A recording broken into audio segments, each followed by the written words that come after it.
yaay baadoo la yaay baax noof yow Bassine man ngay trahir man ngay tas sama yaakaar man. La belle Bassine se retrouve dans une situation délicate, les gars, ça y est, tout le monde est au courant qu'elle est enceinte, mais à qui la faute?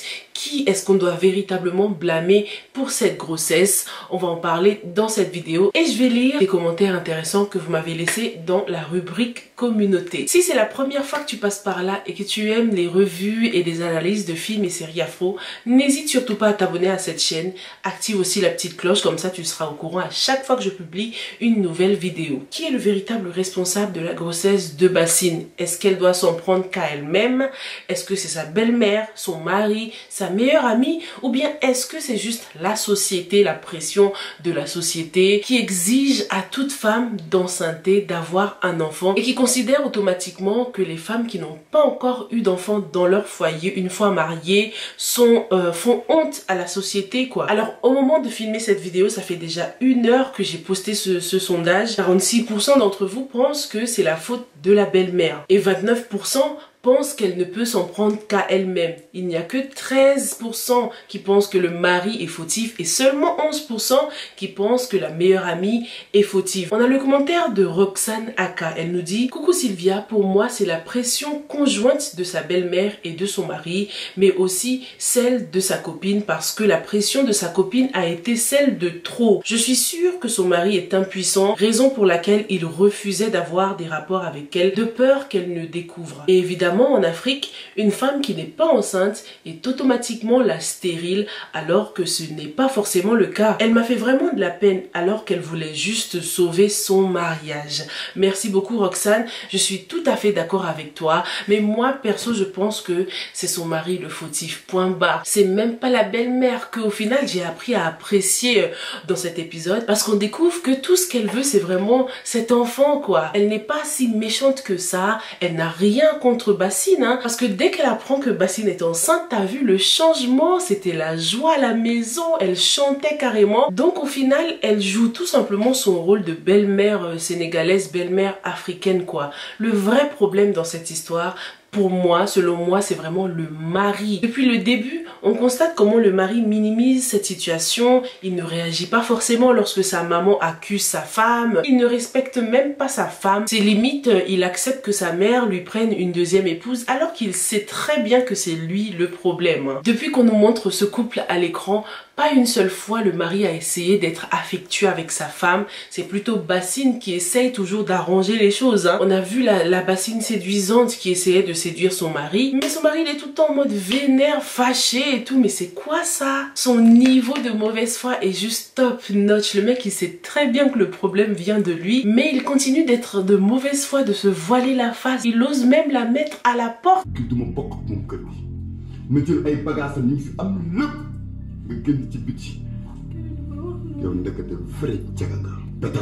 J'ai vraiment hâte de voir la suite de cette histoire là, qu'ils prennent une deuxième femme pour que tout le monde voit d'où vient le problème réellement. On a le commentaire de It's Diara ND qui nous dit: pour moi c'est de sa faute, elle ne devrait même pas aller voir des charlatans mais plutôt faire des tests chez le médecin pour voir si c'est elle qui a un problème ou son mari. J'avoue hein, Bassine pas une seule fois elle est allée consulter un médecin, ça a été direct chez le marabout et malheureusement ce n'est pas un cas isolé. Les femmes ont toujours tendance à direct aller voir le marabout au lieu de se tourner vers la science. Tendance à toujours believe qu'il y a toujours une explication mystique à quelque chose quoi, aux choses en général. Et du coup les charlatans ils en profitent hein, ils profitent de la naïveté des gens. Mais ce qui est intéressant c'est que les pouvoirs fonctionnent hein, parce que lorsqu'il lui a passé donc les solutions là pour qu'elle se lave avec, elle a dit qu'elle n'arrêtait pas de voir le marabout à chaque fois. Donc c'est des choses qui existent, c'est des choses qui marchent. Sauf que les marabouts, ils s'en servent pour leurs propres besoins. On a l'univers de Katima et Saïda. À mon avis, les responsabilités sont partagées. Chacun est fautif dans cette histoire, même elle. Mais la plus flagrante revient à son mari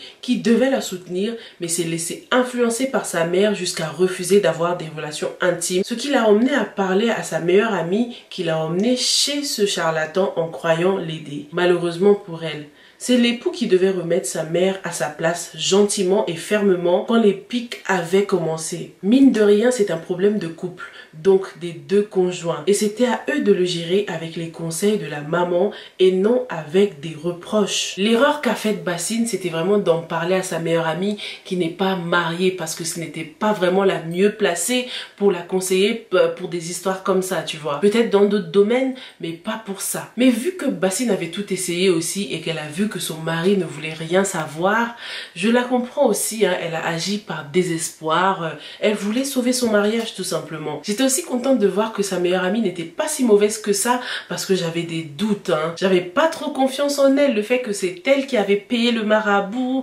c'est elle qui n'arrêtait pas d'insister que sa meilleure amie aille voir ce marabout là. Franchement, j'avais pas confiance. Pourtant, elle avait l'air de bien le connaître, elle le recommandait et tout, mais voilà. Parlons aussi de cette belle-mère qui se mêle un peu trop de tout, franchement, c'est quoi ça? Elle est partout, tout le temps, je sais que c'est chez son fils, mais est-ce que le couple peut respirer quoi? La belle-mère n'est même pas capable de garder un petit secret. C'était sûr qu'elle allait annoncer à son fils que sa femme était enceinte quoi, j'avais le seum.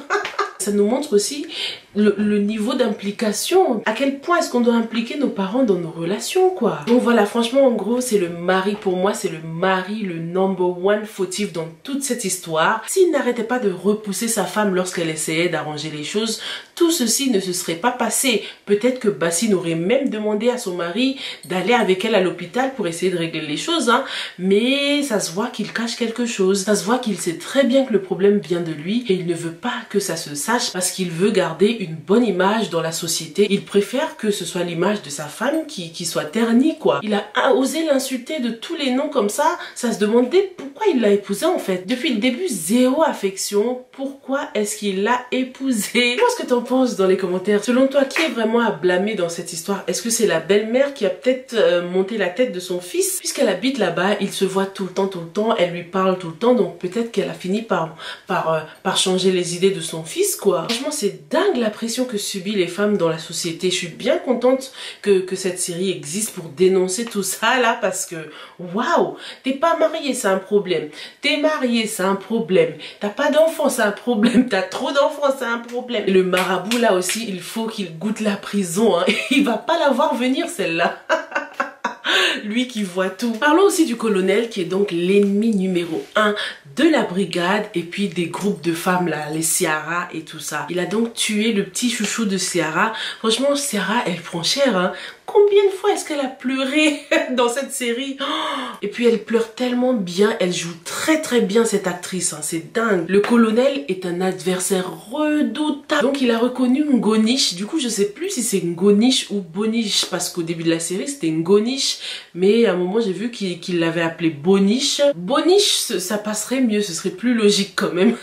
Franchement, la solution pour le combattre, lui, ce serait que la brigade, les filles de la brigade et les filles de Ciara team up, parce que là, le colonel et Pablo, mais ce sont des adversaires de dingue, redoutables, hein. Je pense que la meilleure solution, ce sera vraiment qu'elles fassent équipe, hein, toutes ces filles-là. Qu'est-ce que t'en penses? Elles ont vraiment toutes des qualités intéressantes qui peuvent aider pour l'accomplissement de cette mission-là, la mission Commando, Pablo.